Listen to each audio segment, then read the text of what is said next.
पिछले कुछ दिनों में देखा गया है कि कैंसर जैसी बीमारियां पूरी दुनिया भर में बहुत तेजी से फैल रही हैं। इस बात में कोई शक नहीं है कि कैंसर एक जानलेवा बीमारी है और ये आम लोगों की पहुंच के बाहर है। यानी कि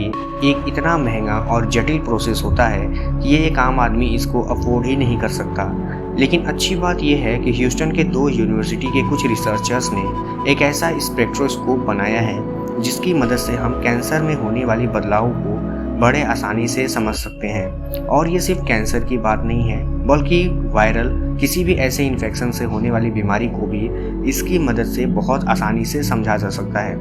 क्योंकि कैंसर में राइबोसोम का बहुत बड़ा रोल होता है, इसलिए इस स्पेक्ट्रोस्कोप की मदद से डॉक्टर्स राइबोसोम में होने वाले प्रोटीन सिंथेसिस को हमारे सेल के अंदर बड़े आसानी से उसकी पूरी प्रोसेस को समझ सकते हैं और ये अंदाज़ा लगाया जा सकता है कि आखिर इसमें कैंसर किस स्टेज पे डेवलप कर रहा है और कैसे डेवलप कर रहा है।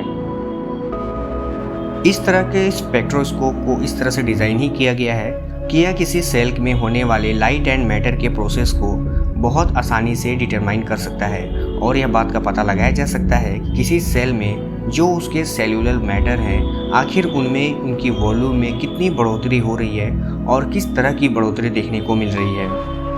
दरअसल राइबोसोम को हमारे शरीर में वर्कहॉर्स के नाम से भी जाना जाता है, क्योंकि ये हमारे सेल में प्रोटीन की सिंथेसिस को करने को लेकर सारे प्रोसेस को अंजाम देता है। आरएनए में ही हमारे प्रोटीन को बनाने से संबंधित जरूरी कोड्स संचित होते हैं, जिसकी वजह से आरएनए बड़े आसानी से किस तरह के प्रोटीन का निर्माण करना है हमारे एक सेल के अंदर, वो सब की देखरेख करता और बनाता है।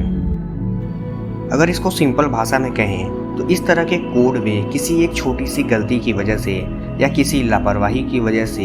हमारे सेल के अंदर भारी नुकसान होता है और ये एक बहुत बड़ी मुसीबत को जन्म दे देता है। सीधी भाषा में कहें तो इसी तरह की लापरवाहियों की वजह से कैंसर जन्म लेता है और आगे चलकर वो एक बहुत बड़ा जानलेवा बीमारी के रूप में हमारे सामने आता है। लेकिन इस स्पेक्ट्रोस्कोप की मदद से, जिसमें एक हाई रेजोल्यूशन के कैमरे लगे होते हैं, जिसकी वजह से हम बहुत आसानी से